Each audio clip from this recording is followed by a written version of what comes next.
Lo que me recuerda a los jóvenes en la historia de terror de esta noche. Están a punto de probar un nuevo estilo de asustarse en un delicioso trabajillo al que he llamado El Doctor de los Horrores. A lo largo de los podcasts de Transducción sin inhibición, hemos podido apreciar, escuchar y también procesar muchos temas que son interesantes. Sin embargo, más aún, los temas spooky son de la temporada. Estos son los 5 temas más spooky de toda la ciencia. Número... Se olvidaron los números. Ya, qué hueá más buena, weón.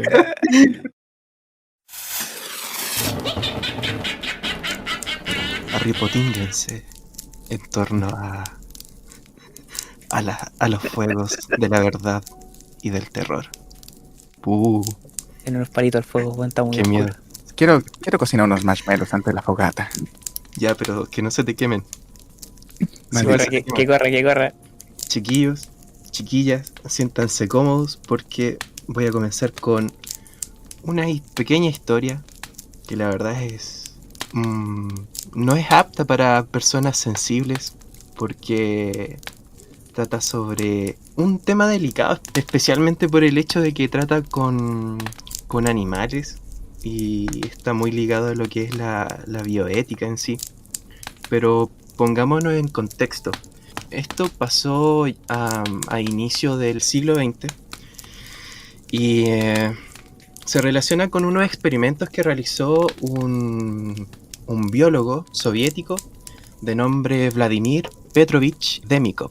La verdad es que sus estudios fueron muy variados, pero él en lo que se centró fue en trasplantes de órganos. Él, cuando recién era un estudiante, tenía 21 años y estaba en la universidad, específicamente en la Universidad de Voronezh.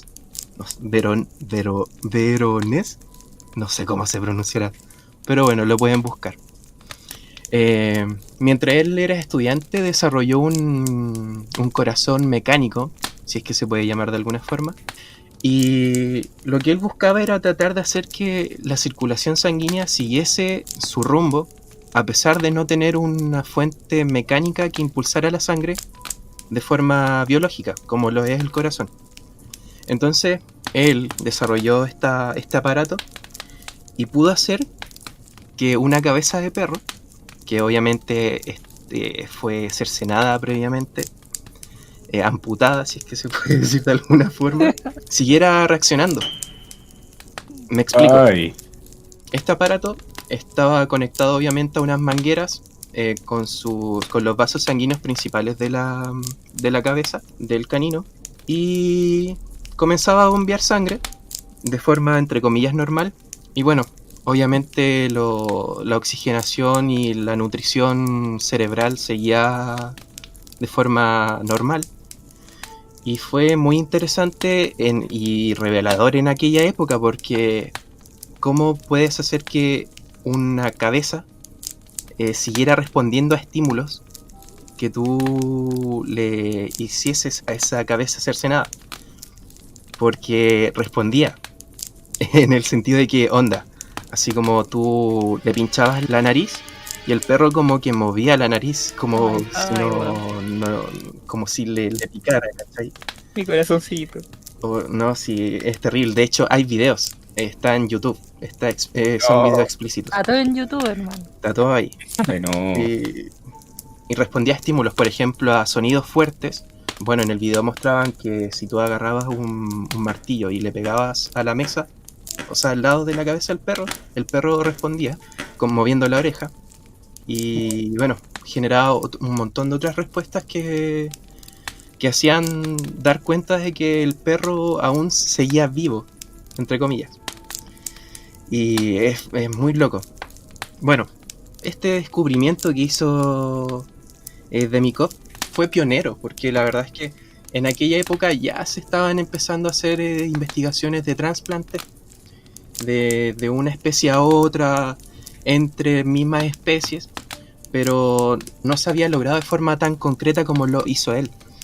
Gracias a esta bomba que él desarrolló, él pudo comenzar a hacer estudios de trasplantes de forma más seria, si es que se puede decir de alguna forma.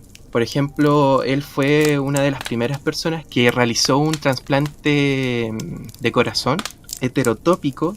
¿Qué quiere decir eso? En donde se toma un corazón de un donador, se coloca al lado del corazón del paciente receptor y como que se entrecruzan. O sea, como que están los dos funcionando al mismo tiempo.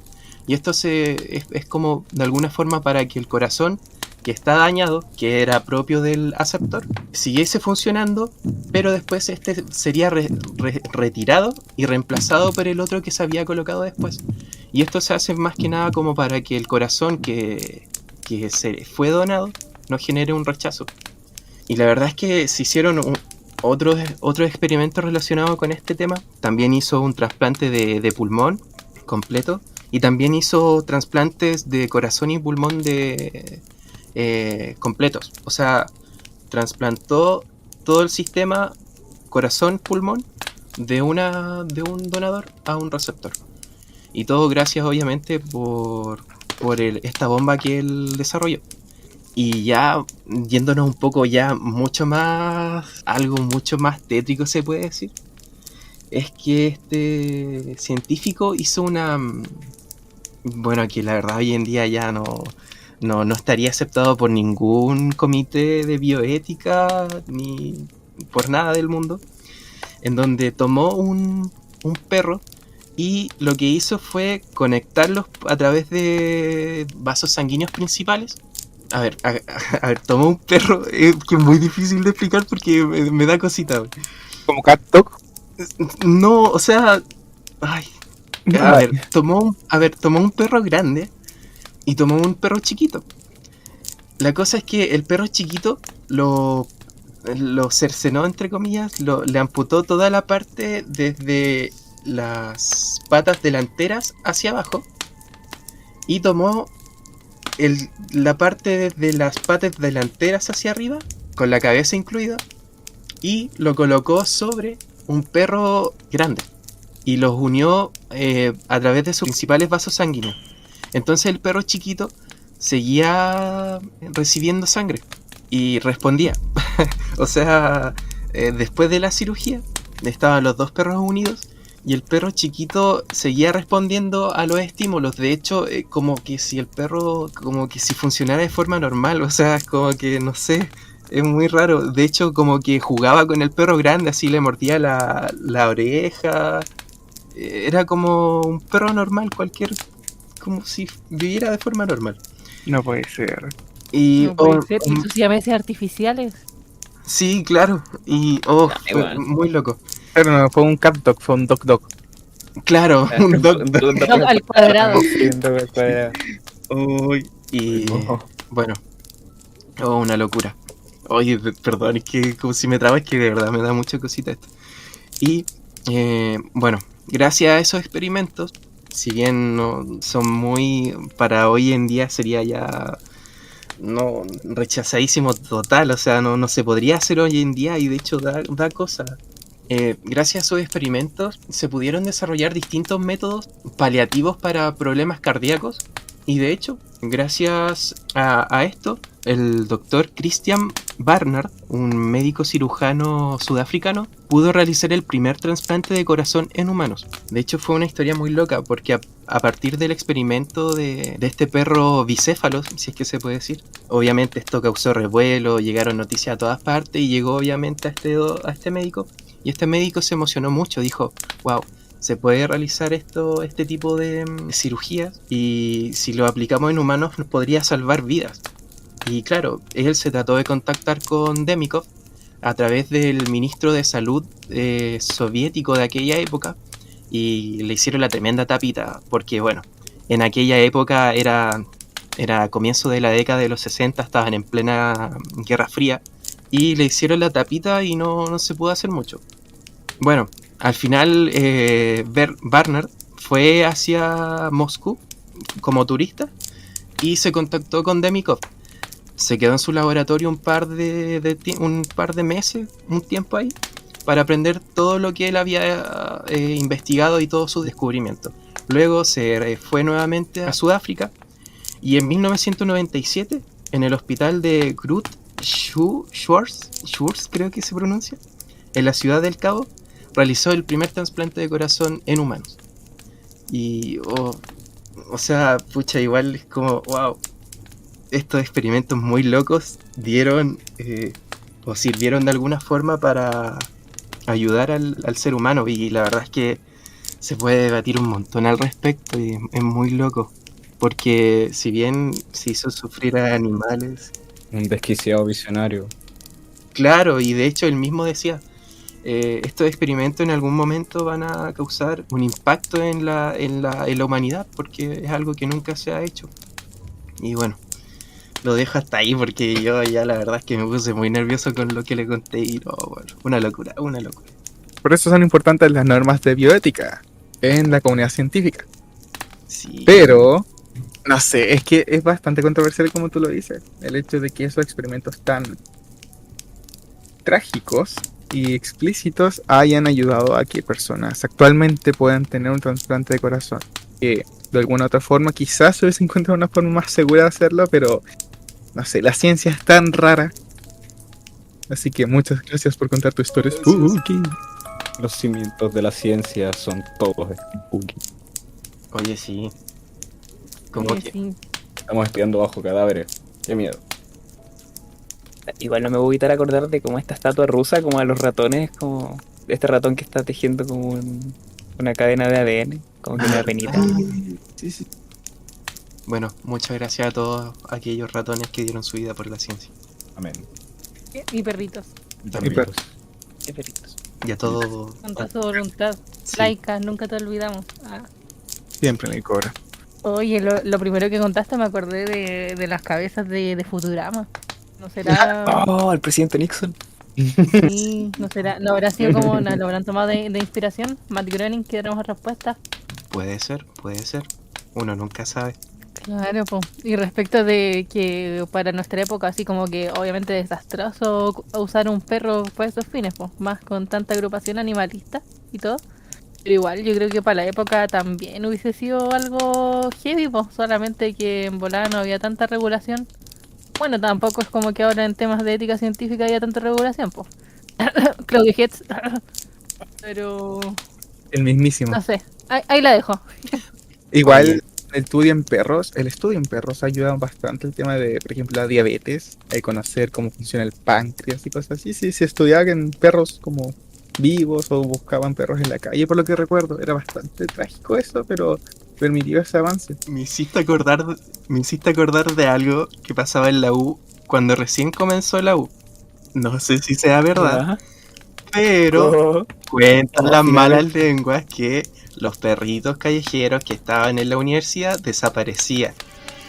Ay, yo lo creí como broma. ay, no. No. Cuando recién comenzó la universidad. Y cuentan que esos perritos aparecían para los estudios de veterinaria. No sé si sea verdad. No sé. Yo lo cuento, pero no sé si sea cierto. puta la wea.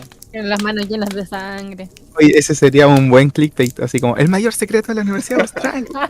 Como este video de Dross de la casa de embrujada en Puerto Montt. Yo vivía en Puerto Montt y fue lo Ay, orgullo. Sí, yo estaba ahí también. El Paco invocador del diablo. Oye, es muy loco. La ciencia puede llegar a hacer cosas muy creepy, si es que, bueno, como dice el dicho, o sea, no sé si está bien dicho el dicho, que es la realidad supera la ficción, porque de verdad la ciencia que trata así como con temas duros, de repente se pasa, bueno, y no, hace cosas muy locas. Por ejemplo, con el Lo que Luna pasa. Bomber. No sé si conocen el Luna Bomber. Oh, yo sí. Ok. ¿No? El Luna Bomber. Mira, Qué grande. Mati, por El favor. tío Dorcha 15. Tengo que admitir que estoy muy alienado con muchos de sus pensamientos. Me alineo mucho con él. Yo en mi época de adolescente fui neoludista. Sí, full. Como el movimiento de anti-industrialización de este weón. Como, mi Dios. Contexto, Pero que, güey, Ya, contexto, please. contextualicé. Ya, bicho, brilla. Ya, miren. por favor. Resulta que hace un par de décadas atrás existió un terrorista en Estados Unidos. Se las voy a hacer corta. Él O sea, fue- hay varios terroristas. se las voy a hacer cortita. Resulta Ujú. que él era un académico. De hecho, era muy prominente. Creo que estudió algo relacionado con desarrollar, ¿cómo es que se llama? Era ingeniero en materiales, una cosa así. No estoy seguro. Mati, si es que lo recuerdas, por favor, ayúdame, apóyame. Estudió algo relacionado con ciencias en materiales, ingeniería en materiales, y era muy prominente, era capísimo en matemáticas. El man era seco, pero seco, seco. Salió como 2 años antes del colegio, una vez así. Sí, era un genio. Y bueno, fue muy prominente en todo lo que hizo, la verdad. De hecho, estudió en Harvard y bueno, salió antes que cualquiera. De hecho, cuando realizó su tesis doctoral, creo, o su tesis de pregrado, solamente 10 académicos en Estados Unidos fueron los únicos en poder entender lo que él había hecho.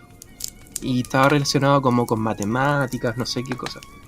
Pero un capo. Resulta que durante esta época estudiantil en Harvard, él fue víctima de este proyecto denominado MK Ultra. Se las voy a dejar ahí. Bueno, como para dejarlo más en contexto, resulta que este caballero, este terrorista, quedó tan traumado con el proyecto, las cosas que le hicieron hacer en este proyecto, que fue un desertor de alguna forma de la ciencia.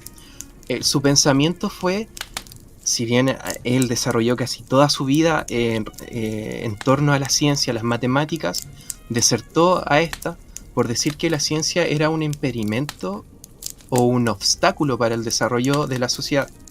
Es algo completamente distinto a lo que nosotros y de forma personal pensamos. O sea, yo por lo menos siento que la ciencia es un pilar fundamental para el desarrollo de la sociedad. Pero él decía que no, la ciencia no es algo bueno, es algo que dificulta el desarrollo de la humanidad. Y la verdad es que hay todo un manifiesto que él desarrolló en una cabaña, en un bosque, relacionado con eso, en la cual toca distintos puntos.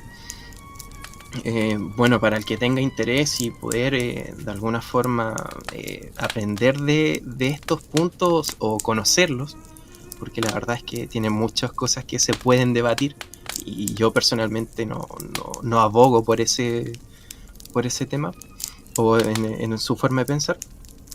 Sí hay cosas que hacen sentido, hacen calar de alguna forma en la mente, pero eso. La cosa es que el socio encerrado en su cabaña en el bosque mandaba correos. Mandaba correos a universidades. Correo en físico. Claro, una carta. no, Correos bombas correo a email. distintas universidades.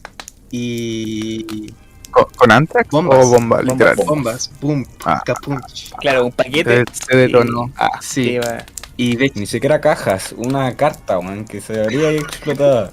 necesitan así, pero la cosa es que enviaba correos bomba.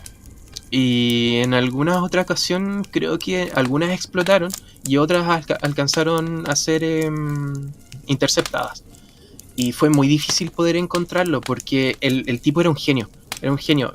Era muy difícil poder dilucidar su perfil como criminal.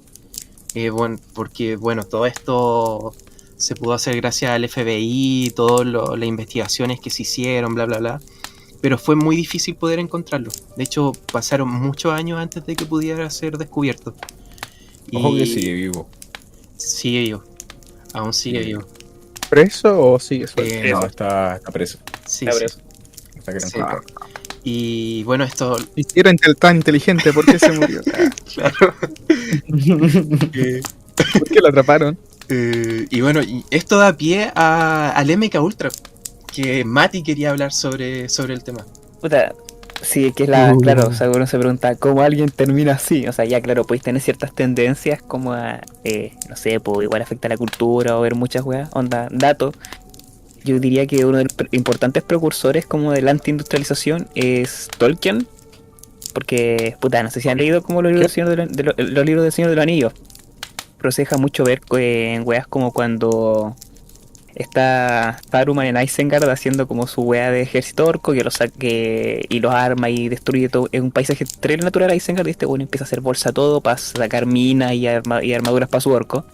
Y está Barbol o Trivier, que es como un Ent que cuando llega a Isengard ve la wea y se enfurece terriblemente brígido. Entonces convoca como a todo el bosque para hacer mierda a Saruman. Bueno, ya, después de ese inciso, ñoño. jajaja, Nada da más miedo que un ñoño bien informado. Corran por sus vidas, amigos. bueno, después de ese inciso ya vamos a, como te diga, qué cosa te lleva a ocupar a odiar tanto la civilización y bueno, quizá el desarrollo científico. Vamos a hablar de, antagonista conocido, odiado por una gran parte de Latinoamérica, vamos a hablar de la CIA. ¡No! Estamos en el periodo de, creo que finalizando Guerra Fría, pero claro, todavía está este miedo de, uy, continuaré los comunistas, ¿qué voy a estar haciendo los Comiendo comunistas? guagua. Guerra Fría, maldito. Comiendo guagua. Claro, y no estoy tan informado si los soviéticos de verdad lo estaban haciendo, fue un rumor como que empezó, que dejó asustar a la CIA, pero está dando como que de que los soviéticos están como en proceso de aprender a controlar la mente. Estos comunistas y su hechicería comunista para controlar a la Están gente. vibrando demasiado alto. Pero la están viendo muy alto. Así que la CIA, como siempre ha sido tan ética, dijo, estos actos condenables vamos a tener que hacerlo nosotros también o nos van a cagar. Así que se fundó, no sé si se fundó, pero se gestó el programa MK Ultra. Ya, que era MK Ultra, que lo mencionó Bichor, que era una bomber, estuvo en esto. Bueno, o sea, en parte lo estuvo sin saberlo, porque el MK Ultra hizo uso de varias instituciones, como universidades o colegios o diversos centros, sin que estos supieran de que estaban siendo partícipes del programa. Entonces, claro, en el caso de Luna Bomber, fue como invitado como a discutir de filosofía y política, pero claro, en realidad como que lo estaban bombardeando como con argumentos, era todo movidas psicológicas para básicamente intentar doblegar su mente, que siempre fue como el objetivo del MK Ultra. Poder como lavar el cerebro a la gente, dejarlos como, no me sale el nombre en español, pero se conoce como sleeper agents, que es, no sé, pues gente que está común y corriente, pero cuando escuchan, no sé, una palabra o por teléfono o algo así, o un estímulo en especial, como que se activan y empiezan el espionaje. Una weá. Ah, como el monito de Happy Tree Friends. Como el Winter Claro, Soldier. claro. Claro, también. Pero como el monito de Happy Tree Friends, el verde, el que escuchaba como, no sé, un pájaro Pero- carpintero, así se volvía súper sádico. Oh, qué miedo, ¿No vieron Happy Happy Tree Tree Friends, Friends? weón. No. Sí, era una weá muy turbia. Ver esa weá de chico como si nada, ahora vomito si yo esa mierda. weón. Bueno, entre las estrategias utilizadas podemos encontrar uso de electroshock, privación del sueño, si más no me equivoco, como lo que le pasó a una bomber, que es básicamente como constante bombardeo como verbal, onda discusión sin ningún tipo de descanso, así para intentar como penetrar tus fortalezas mentales. Gente durmiendo, le ponían una cinta en repetición. Y la más chistosa, pero también yo creo que la más peor éticamente, el LSD, el ácido lisérgico. Yo quiero de esa mierda. ¿Por qué? Porque en esa época creo que había pasado como que recién había estado de moda por todo el movimiento hippie y eso. Entonces tampoco no se conocía al 100% como el LSD. Así que sabiendo los efectos que usaba y que mucha gente experimentaba como esta muerte del ego, la CIA decidió ocuparlo. ¿Cómo? Bombardeando a la gente con LSD. Drogándolos mucho, intentando lavarle el cerebro, conversándoles, intentando como programarlos mientras estuvieran tremendamente drogados. Si no me equivoco, murieron 2 personas en todo el tiempo que transcurrió del programa y unos cuantos quedaron bien rayados. Con Y- psicosis. Y una parte más o menos chistosa, pero no, o sea, no es chistoso, pero suena chistoso, es que estos güeyes llegó a un punto que los güeyes de la CIA directamente iban como a clubes así de noche, tranquilamente, y le echaban LSD al vaso de algún culiao, se sentaban y se quedaban mirando. Y como que lo hacían sin ningún tipo de criterio, era como, a ese segundo y ya, ese culiao, vamos a echarle LSD a ver qué pasa. Ciencia empírica. En, Qué sueño tener tanto LSD. ¿Tiene cierto? En contra de toda ética, weón, en nombre de la ciencia. Sí, claro, la hacía. Y bueno, ahora está el día. Claro, después el programa por mucho tiempo fue secreto. Después se desclasificó por los tempranos 2000, creo. Y bueno, hoy en día todavía se especula de que, claro, aunque en lo conocido el programa fue un fallo total, o no se lo logró controlar la mente de nadie, hay gente que plantea que quizás sí. Y que, no sé, pues, está lleno como de espías que están esperando como una palabra como para activarse. El miedo latente que le encuentro más realista y que es peor, de que claro, esa técnica en particular no funcionó, pero con el avance de la tecnología actual y las herramientas de publicidad y bombardeo mediático, ¿quién les asegura que ya no controlan su mente hasta cierto punto? Gracias. Te habla Totros. Muchas gracias Te por deseo buenas noches. cagarme el sueño que tenía pensado. No. Es como ver Coca-Cola y que te dé sed. Hacer cosas Va a pequeñas. tener miedo de ir a carretear y que esté la CIA sapeando, drogando vivazo. Ten cuidado, no vayan a las discos, cabros. Malo, caca. No. Después despertáis en una tina con hielo. Así. ¿Dónde está mi riñón? Ah, Después despertáis con otro humano pegado Claro. a tu torso. Un humano bicéfalo. sientes el dolor que le da en la otra mano, así el choque. Despiertas y solo eres una cabeza. Te responde estímulos. El número 3. Iba a hablar de nazis. No puede ser. No puede haber un top 5 de experimentos sin los nazis. Tenéis razón. Iba a hablar sobre Joseph Mengele. ¿Mengele? Véngale. Lo voy a buscar. Mengele. Pero más que nada, desde un punto de vista, lo que más me causa terror es pensar en que en un momento donde toda la ética se perdió ya en la Alemania nazi, estos jóvenes llegaron a considerar a otros humanos como animales de experimentación. Joseph Mengele hizo bastantes cosas enfermas y estaba muy obsesionado. Creo que hizo una tesis al respecto, su tesis al respecto, con no variaciones genéticas, sino que las malas. ¿Cómo se llaman las malas? Mutaciones cancerígenas, qué sé yo. Y bueno, tiene sentido porque al fin y al cabo, si el buen era nazi, está un poco obsesionado con la eugenesia y considera al resto de humanos que no eran arios como seres inferiores con mutaciones genéticas, qué sé yo. Hay registros de este weón que está coleccionando desde la parte buena, por decirlo así, de su percepción o punto de vista, a mellizos, gemelos. Estaba un poco obsesionado con los gemelos, en especial los gemelos arios. Y en su pequeño como campo de concentración tenía a todos estos personas, pero que él consideraba seguramente animalitos de experimentación. Tenía sus gemelos, tenía enanos. Hay un caso de la familia Ovitz, que era una familia de 7 pseudo enanos, por decirlo así, porque tenían pseudo acondroplasia, que no es totalmente enanismo. Y experimentaba con todas estas personas por solo diferentes. A los mellizos, por ejemplo, los tenía apartados, sacándolos bien, y les inyectaba los químicos nazis como los químicos nazis como el gas mostaza para probar más o menos el super ADN ario. Y asimismo, la contraparte con los enanos, o los enanos en general, estaba bastante obsesionado con los enanos, este caballero. Malformaciones genéticas, ahí está, el buen hizo su tesis en malformaciones genéticas. También les inyectaba cosas y químicos raros y al final los mataba en una cámara de gas, como a todo el resto de humanos en Auschwitz, que no eran nazis. Sí, no tengo mucha elaboración para este tema, pero es algo que sí me causa como absoluto terror. Que en algún momento de nuestras vidas lleguemos a esto mismo y terminar siendo un animalito de experimentos. Eso. Oye, muy brígido. Mira, ¿sabéis qué me hiciste acordar? Un punto que salió en el podcast, haciendo propaganda el podcast de Jordi Wild, no sé si lo cachan. Lo cacho, pero no lo escucho. Bueno, la cosa es que en uno de los capítulos invitaron a Javier Santaolalla, que yo cacho que a él muchos lo conocen, al físico cuántico, muy conocido en YouTube, en mucha, por su trabajo en divulgación también. Y estaba otro chico que también habla y hace videos de física, que usa anteojos, no me acuerdo cómo se llama, no sé si alguien se acuerda. Crespo, sí, él mismo. Y la cosa es que empezaron a discutir sobre este mismo tema y hablar sobre, claro, los experimentos nazis.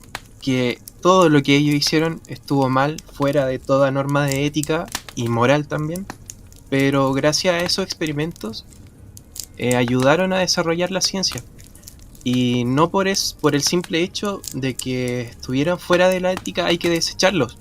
Es información valiosa que se aprovechó y se puede seguir aprovechando, pero no se puede volver a repetir. Como el experimento del perro, Exacto. el corazón, que al final fue terriblemente provechoso para el área de medicina. Pero claro, no se puede volver a repetir lo mismo. Claro, no, porque está fuera de toda norma. No, hoy en día no hay cabida para eso. En cualquier caso, la ciencia de hoy, o sea, no sé si de hoy como tal, pero de los últimos 20 años, quizá en unos 20 años más, sea considerada como algo quizá un tanto enfermo.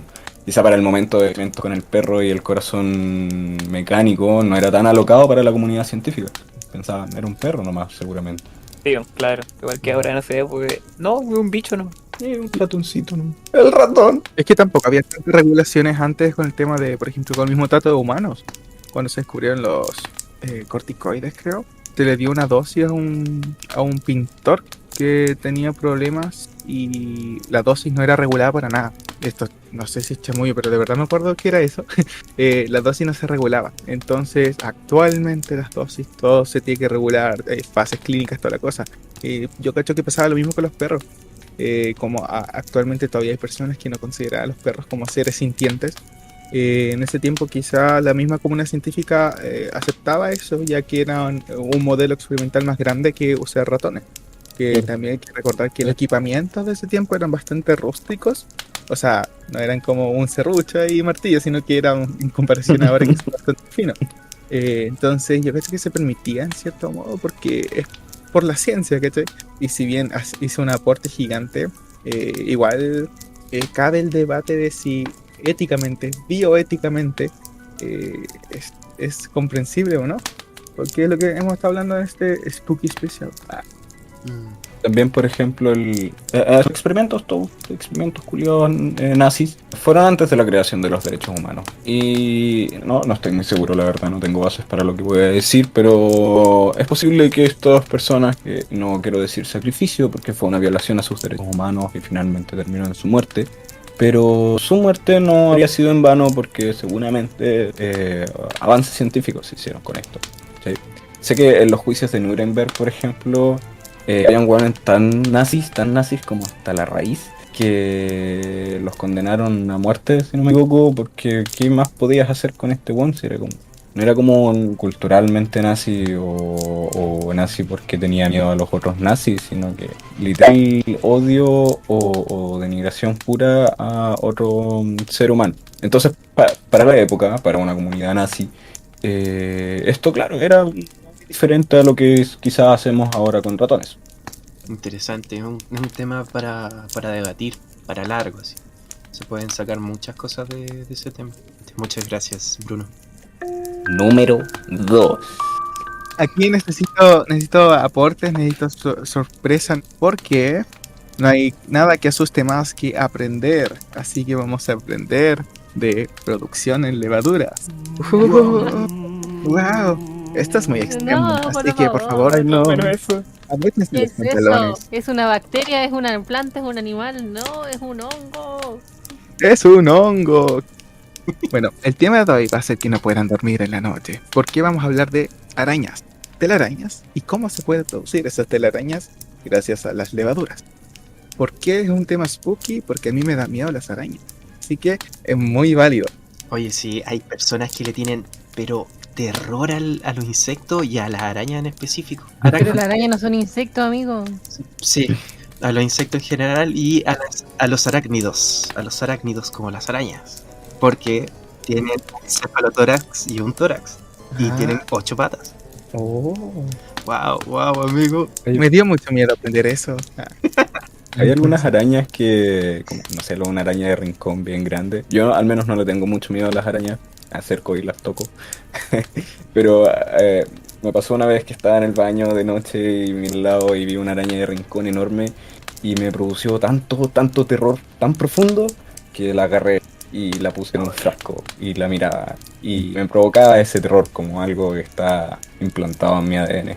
Malditas No, arañas. a mí se me hacen como las patitas, las piernitas, es como que se hacen fideitos, Eso sí. porque una araña esas como largas me dan cosas, esas como flacas, como huesudas que te van a perseguir por toda la vida. En Australia yo no podría vivir nunca más.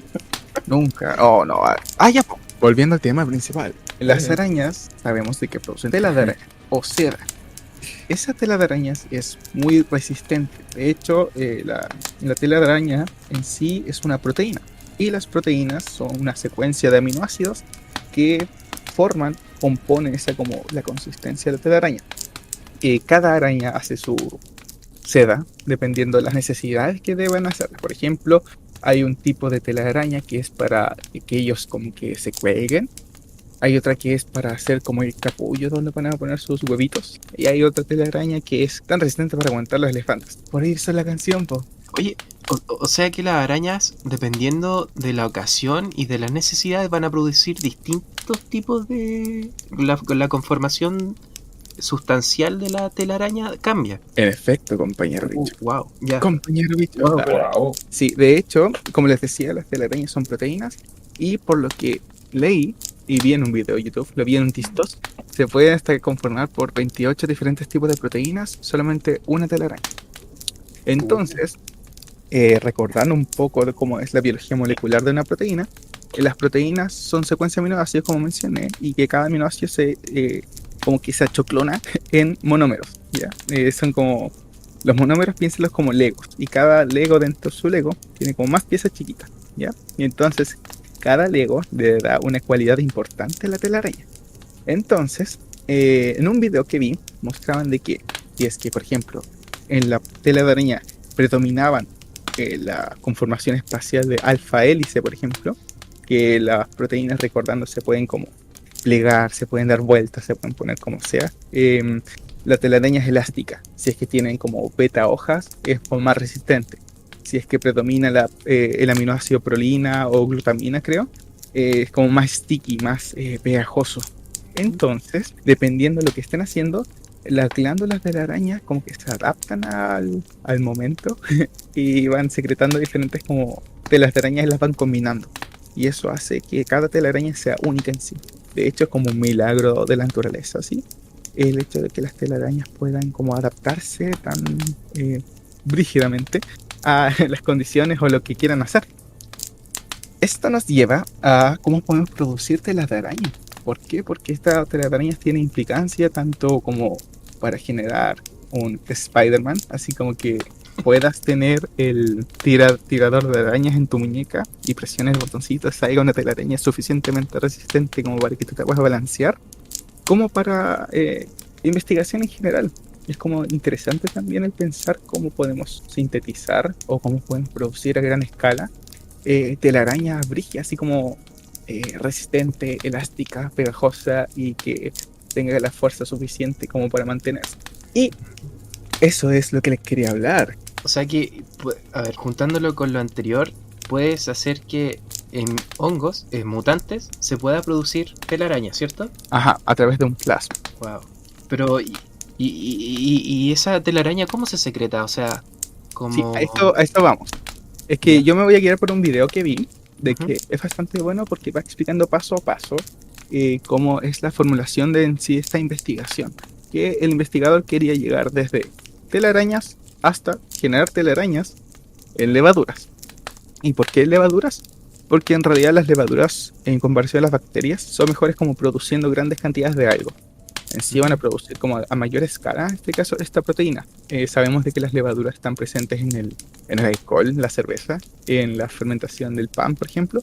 Entonces las levaduras son bastante útiles para esta producción de este caso, estas telarañas posibles. ¿Qué quería hacer el investigador?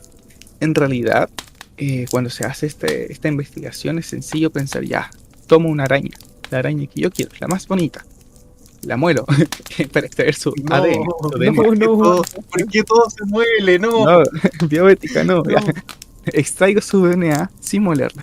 Y ese DNA yo puedo identificar el gen que va a codificar, que va a producir en este caso la proteína de las telarañas. Ese gen lo tomo, lo pongo en un plásmido y ese plásmido lo pongo en una levadura. Suena bastante simple, bonito y sencillo. Sale mal. Spoiler, sale mal. El tema es que las arañas que él eligió es la viuda negra del sur. Esta produce una telaraña que es muy resistente. No. Puede resistir bastantes cosas, es muy fuerte también. Y se compara con otras telarañas, así como que son muy de calidad.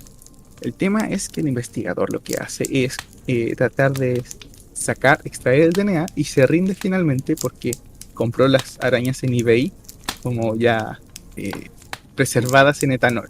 Y el etanol no preserva muy bien el DNA porque las arañas todavía tenían las DNAsas y el DNA se endurece, se muere. Entonces, ¿qué prefiere? Prefiere secuenciar la secuencia, valga la redundancia, de las proteínas de la telaraña. Eso también sale mal, spoiler. ¿Por qué? Porque como yo les mencionaba, la telaraña se compone de muchas proteínas. Y cada proteína, cada monómero dentro de la proteína, cada subunidad dentro del monómero de las proteínas, le da una cualidad. Le da la cualidad de, como mencioné, elasticidad, mucha elasticidad, stickiness. Esta palabra es pegajosidad y también dureza. Entonces, lo que él hizo, después de mucho trabajo in silico en computadora a través de programas y toda la cosa, generó por fin la secuencia. Y de hecho, esa parte como 15 minutos de video solamente el trabajo en sílico para poder ponerla en un plásmido. Ahora, la pregunta que hacía Vicente Picho, ¿cómo se va a producir esta levadura en sí? ¿Cómo va a estar en el medio o va a quedarse dentro de la levadura en sí de la célula? No. ¿Por qué? Porque dentro de la secuencia, él agregó otra secuencia al final que va a permitir que esta proteína que sale de la levadura se vaya al sobrenadante, se vaya al medio. De lo contrario, si no lo hubiese puesto, la proteína se hubiese sintetizado dentro de la levadura y hubiese hecho caput, porque se iba a llenar de esta telaraña y las levaduras iban a explotar.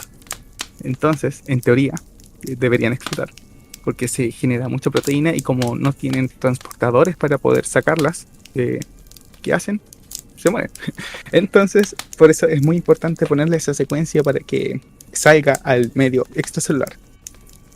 Otra secuencia, y esto es bastante loco e interesante, y no pude buscar mucho de eso, es que en el plásmido, en teoría, in silico, todo resiste el papel, es que le puedes poner una secuencia de biomineralización. ¿Qué significa esto? Que las proteínas que tienen la capacidad de realizar la biomineralización pueden tomar metales, minerales del medio y hacer que precipiten. Es como los caparazones de cangrejos o las conchitas del mar. Eso realizan biomineralización. Toman en sí calcio u otros metales para poder realizar como esa caparazón durita que conocemos. El tema es que esto le agregó a la secuencia de las telarañas. ¿Por qué? Porque quería hacer como una telaraña resistente, así como que se pudiera, no sé, sujetar 2 pesas de 1 kilo así, de lo más bien, como una telaraña de Spider-Man. 2 elefantes que se balanceaban. Y después probar con 3. Y después probar con 4 porque llamaba el tercero y llamaba otro elefante. El tema es que agregó esa secuencia de biomineralización. Y como les mencioné, el papel aguanta todo. Y en la práctica puso por fin el plásmido dentro de las levaduras. Y a través de la recombinación homóloga, que es una cualidad, no sé cómo hacerlo, que tiene las levaduras, de poder tomar el plásmido y agregárselo a sí mismo como si fuera parte de él. Es como, oh, yo me encontré esto, ahora me pertenece. Y a través de varios procesos transcripcionales y cosas y traduccionales pueden sintetizar la proteína que ingresó en el plásmido. Y finalmente, no terminé el video, así que no sé qué pasó, pero no, pero sí terminé el video. Y finalmente salió la telaraña. Y da mucho miedo. No da miedo, pero quería agregar que da miedo porque es un spooky special. La telaraña salió de las levaduras y se formó como un pellet blanco. Un pellet es como un polvito, unas piedrecitas chiquitas que podrían haber quedado en el fondo del tubito. En este caso eran de color blanco.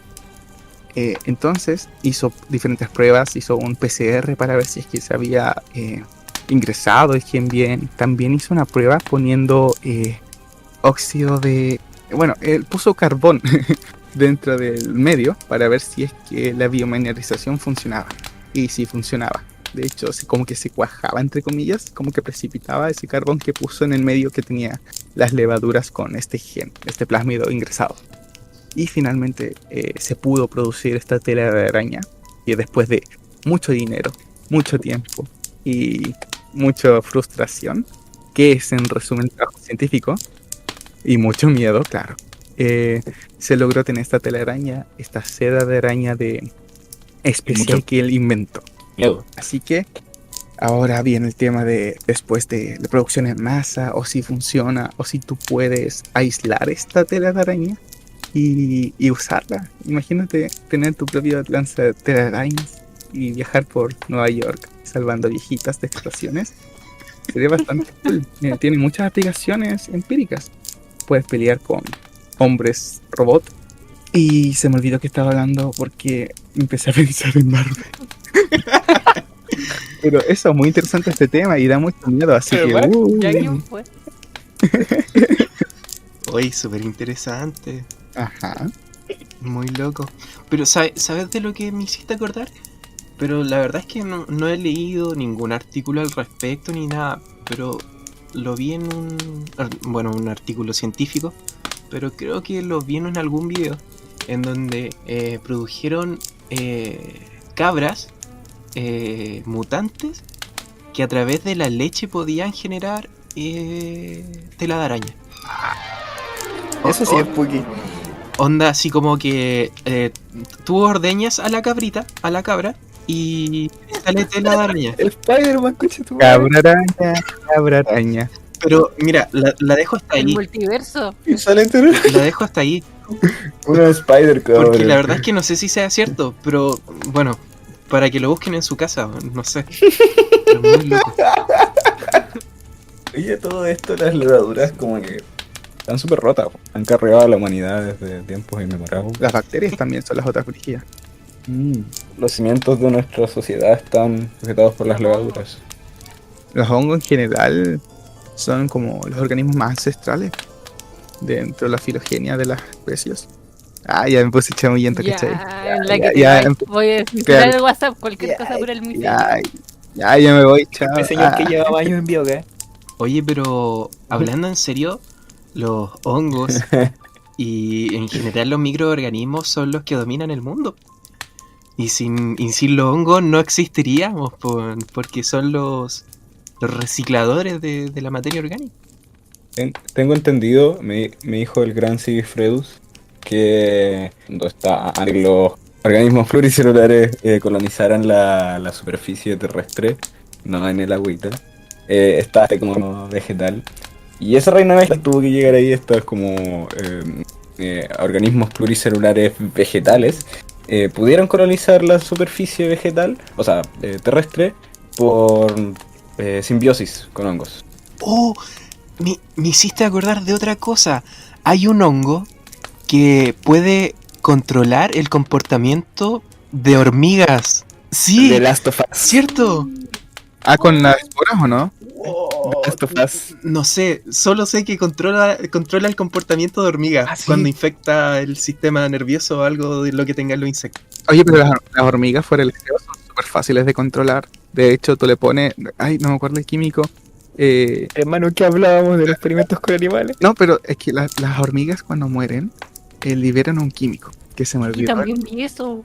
Entonces tú le ponías ese químico a una hormiga viva y esa hormiga misma se iba a su cementerio. ¿Por qué? Porque las hormigas, cuando tienen una colonia, designan un lugar como su cementerio. Entonces todas las que huelen a ese químico las llevan para allá. Entonces tú puedes controlar perfectamente la mente de una hormiga llevándola allá. El MK Ultra. El M contra hormigas. Yo también vi eso. La ciudad de las hormigas contra el comunismo de hormigas. Las hormigas arias. Ahí. Experimento nazi Esa sí con la vi. hormigas. Oigan, tírenle leña al fuego, se está apagando esa wea. Soplen, weón, soplen. Nos van a agarrar las patas y se apagan. Está poniendo helado. Número 1. Uy, ya que mencionamos como muy a la rápida, estábamos hablando del mundo de los microorganismos. A mí la cuestión que me da más julepe es la resistencia antimicrobiana. Ay, no. Ay, sí. Los hospitales, esas superbacterias. Oh. Sí, ya, y para gente que no cache bien a qué me refiero con este término, aquí estoy leyendo la página de la OMS. Igual está medio funeque, pero lo que dice es muy cierto, po. La resistencia antimicrobiana ocurre cuando virus, bacterias, hongos y algunos parásitos pueden desarrollar la capacidad de cambiar a través del tiempo y ya no responden a las medicinas que usualmente ocupamos para combatirlas, po. Ponte tú la bacteria así, una Escherichia coli cualquiera, de repente se hace resistente y ya no la podéis matar con ampicilina. Esto es un problema de salud pública, así cuático, porque en los países en desarrollo usualmente es donde hay llegan poco, ¿cómo decirlo? Se sabe que llegan pocos medicamentos y esas cosas. También esto incluye también los antibióticos. Entonces, cabe la posibilidad de que cuando estos lograran llegar, ponte tú ya, que en los países del tercer mundo de repente podríamos suplirlos de todos los antibióticos que tiene el resto del mundo, pero puede que cuando lleguen ya sea demasiado tarde, ya no haya ninguna bacteria ahí que responda a ese tratamiento. Ya mutaron. Esto usualmente ocurre y se está desarrollando porque cuando, ya, ponte tú que al Bruno le duele una muela mañana y va al dentista y dice, ¿sabe qué? Me duele una muela. Y el dentista lo va a mirar, probablemente le va a recetar un antibiótico cualquiera, y puede que este sea uno de los que se llaman de amplio espectro, que no solamente le va a matar la bacteria que le pueda hacer que le duela la muela, sino que también muchísimas otras bacterias que están expuestas porque no es un medicamento específico. Claro. Después, yo te voy a decir lo que le va a pasar. Le va a dar pseudocolitis membranosa y le van a tener que hacer un trasplante de caca. Típico capítulo de la caga. Ahí nomás la tiro, ahí nomás la dejo. Ya. Ahí lo dejo, ya. Ahí, una palomita. Ya, po. Y esta es una práctica así como, no sé, para ahorrar tiempo, dinero, porque el capitalismo y el tiempo es dinero. Dinero. Porque lo más óptimo que debería hacerse si a alguien le duele una muela, probablemente por una infección bacteriana, es que te traten de tomar una muestra y vean ya cuál es esta bacteria. Quizás sea una bacteria muy nada, así como, o muy común, muy fácil de matar en realidad. Entonces te pueden dar un antibiótico específico para esa bacteria. Ya, igual puede hacer daño a otro resto de bacterias, pero la que nos interesa tratar es la que está causando ese dolor de muelas y no el resto de las que pueden estar ahí viviendo su vida y siendo felices. Y claro, la exposición del resto de bacterias que no son las patógenas o no son las que queremos matar en ese momento, por decirlo así, es lo que les da cierta resistencia, porque como que se acostumbran al medicamento y después se ponen, no sé, mamadísimas, así como el perro grande. Pensé el mismo perro grande con Y dice así como, hoy almorcé cefraloxona y ampicilina. ampicilina y penicilina y cosas así. Y eso es muy cuático, porque dentro de los hospitales se han visto en ciertos casos que hay bacterias resistentes que le hacen que se llama antibiograma y le prueban muchísimos antibióticos y ninguno la mata. ¿Qué se hace en esos casos? No puedes hacer nada, pues tienes que vivir en cuarentena por siempre, porque si llegas a infectar al resto de las personas se desata otra pandemia y no tenemos manera de frenarla.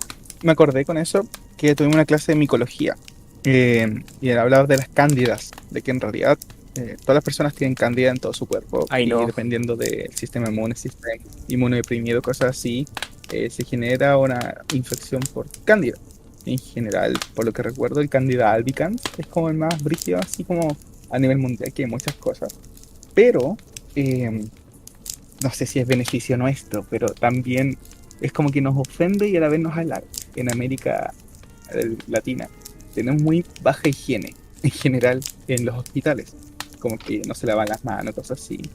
Entonces, por lo que recuerdo, eso hacía que predominara un cierto tipo de albicans que son muy débiles contra los antifúngicos. En cambio, en otros países como más desarrollados en sí en términos de higiene hospitalaria, están el Candida glabrata y el Crusei, y esas son levaduras como brígidamente resistentes a los antifúngicos. Entonces, en cierto modo, es muy bueno que tengamos mala higiene, porque eso hace de que los cándidas que producen infecciones no sean los más mamadísimos contra los antifúngicos, pero en cierto modo también ayuda a que estas cándidas resistentes no estén aquí tan predominantemente. Bien, loco el tema de la resistencia a antibióticos en general, porque no sabemos cómo van mutando y después van a comer caramicina, ampicilina, penicilina, toda esa cosa como decía Ivanía recién. Sí, y peor que eso, hubo un momento cuando se descubrió la penicilina, que ahí fue como el boom de los antibióticos y empezaron a encontrar muchísimos en muchísimas plantas, muchísimos hongos, mataban bacterias, pero en algún momento del siglo pasado el descubrimiento de nuevos antibióticos se detuvo totalmente. Entonces, ¿qué va a pasar?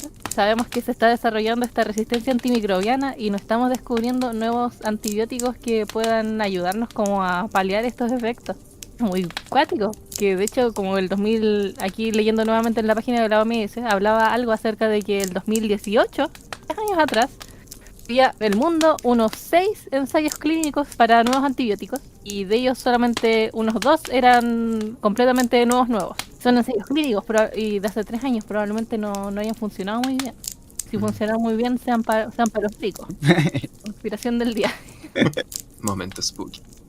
Encuentro súper aterrador que esta weá de estés pasando por uso indiscriminado de antibióticos y eso básicamente, puta, irresponsabilidad cultural.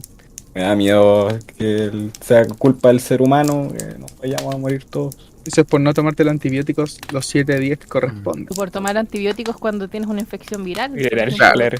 Hay mucha gente que toma, ¿cómo es que se llama esta cuestión? Cuando se resfría, cuando tiene gripe.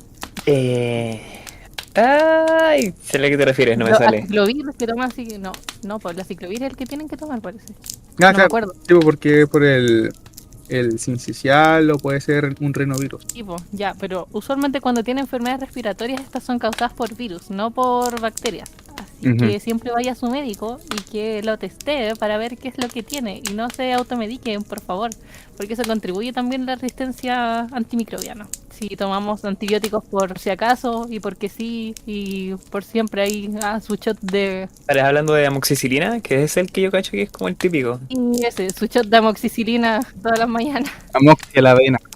Ojo también que hablando de los trasplantes de caca, creo que el uso indiscriminado de antibióticos también le hace muy mal a tu flora bacteriana, si no me equivoco. Y nadie quiere tener una flora bacteriana deficiente porque influye en tu cuerpo, en tu día a día de manera súper drástica, como hasta en salud mental. Así que sí, no tomen antibióticos, déjense morir. Se morí. El consejo del día. Abandonen toda esperanza. Sí, bueno, y igual gracias por lo de las cándidas, que después de esto me voy a bañar en cloro. Me morí de asco, gracias. Sí, no se te va a salir. De hecho, constantemente tenemos todo acá en el cuerpo. Las cándidas son levaduras, ¿no? Porque no es súper común esto como contaminación en los laboratorios esterilizados por En levaduras. general, las cándidas andan en cualquier parte. De hecho, Están por todas partes, qué miedo. en la clase de misma micología nos decían que si cuando respiramos esporas de muchos hongos, tanto del exterior, etcétera, y está en todas partes en realidad. De hecho, en los hospitales como de tratamientos de personas, de pacientes con cáncer, se tienen esos filtros EPA, que son filtros, ultrafiltros que filtran también virus. Y sí, y eso filtran virus, aunque sean pequeños, es porque los virus en realidad no se mueven por sí solos, sino que se mueven por un flujo de aire. Entonces lo que recuerdo que hacía estos filtros EPA es como contrarrestar ese flujo y hacer que como que se queden ahí atrapados. El tema es que después Uy, tuve quieto. esos filtros, tuve esos filtros y están llenos de mugre, polvo, hongos creciendo, etcétera. Entonces constantemente hay que hacerlos cambiar porque los pacientes de cáncer son inmunosuprimidos por las terapias anticancerígenas, la quimioterapia. Y otra cosa que me acuerdo que el profe nos mencionó es que si van a visitar a alguien en el hospital, no llevar flores, no llevar Escuches. claro, No llevar su cultivo de Escherichia coli. claro, no en la mochila ahí. Mi bolsita de micoplasma. Voy a llevar mi bolsita, poras. Hongos alucinógenos ahí, toma. Espero que se recupere. Hermano, mientras me hablan, si algo saqué de estudiar en un colegio cristiano es la enseñanza de que lo malo se purifica con fuego. Vaya a quemar todo. Voy a quemar todo. Eso es lo más spooky de todo el podcast, es que no nos vamos a poder salvar nunca de los microorganismos. Ellos van a evolucionar, pero nosotros evolucionamos con ellos siempre. Entonces constantemente a veces los microorganismos no ganan en evolución y después nosotros nos adaptamos a ellos constantemente, así una pelea de quién evoluciona primero. En cualquier caso, el cuerpo humano o un humano en general es difícil imaginarlo como solo un individuo, porque no solo el humano también tiene como células microquiméricas en sí, de otro ADN, sino que también tenía una tremenda flora bacteriana y también muchos hongos. Y un de bioma por allá. también. Entonces termina siendo un organismo holoviente. Ay, sacando que todo. Usando palabras fotosíntesis. Estoy rayado con el concepto desde hace un buen tiempo. Bueno, un organismo holoviente, que es un capítulo para otro momento, es básicamente a cómo se conoce a dos organismos haciendo simbiosis, como el trabajo en equipo. Por ejemplo, este one de Venom con el one que está dentro de Venom, ese es un organismo holoviente, ¿cachai? Y ahí la evolución va de la mano, porque las bacterias en nuestro microbioma ganan como, no sé si ganan como tal su ecosistema, pero nosotros somos su ecosistema y nosotros ganamos nuestras ventajas de salud y mental. Sí, O sea, pero no son tan panas como creemos, porque hasta el más mínimo como oportunidad nos joden, pues, el alcohol y todas las cosas que tenemos en la pancita, ven en la más mínima ventana y dice, familia, hoy se come, y te empiezan a joder de una forma increíble. sí, El pylori, es verdad. La cándida así como si no me hay después de hacer el delicioso, como que ya... claro, era. Ahí. Ay, qué locura, men. Recordándole lo oyente, aprovecho de mandarle un saludo a Sergio Leiva, profesor que no hizo bacterias. Gracias por enseñarme el significado de la palabra holoviante. Algo tan pequeño nos jode tanto. Estoy ahora más aterrado de la realidad que Bueno, cualquier En otra realidad, wea. efectivamente supera la ficción. Yo quiero aprovechar solamente para mandarle un saludo a mi flora bacteriana. Gracias por ahí siempre cuidarme la espalda. Gracias por apañarme a digerir la lactosa. Gracias por producir mi serotonina. Ah, no, yo quiero funar a mi flora bacteriana porque el chidomare me tiene, desde la pubertad me tiene con dolor de guata todos los días, gracias. Amigo, te ver. Yo también quiero funar a la flora bacteriana porque causa acné en algunas personas de forma excesiva. No. Y eso no es cool. No es cool. Eso no es de Rockstar. Sí. Lo vamos a dejar hasta acá entonces, gente. Fue una linda instancia de conversación. Apaga el fuego, si no se va a quemar el bosque. Oye, ¿y cómo están los marshmallows? Se me quemaron. Se quemaron. Puta, se le quemaron. Se me quemó el palito y se cayeron al juego. Sí, ya no quedan palos, son los malvaviscos, ¿no? De hecho, se está quemando ahora mismo Charlie, pero no lo siente. Charlie está en llamas. Mientras no se ponga a llover, yo creo que está todo bien. Y se puso a llover. Ah. Puta la wea. Se Ya, apagó el hay que fuego. mimir o intentarlo. No asuste, yo voy a ver Tom y Jerry un rato ahí a ver si me quedo dormido. Me dio bastante miedo. No sé si pueda dormir, la verdad. Yo tampoco. Va a haber videos de Dross. Porque el creepypasta de Calamardo. No más les digo. Les ha hablado Transducción sin inhibición. Buenas noches.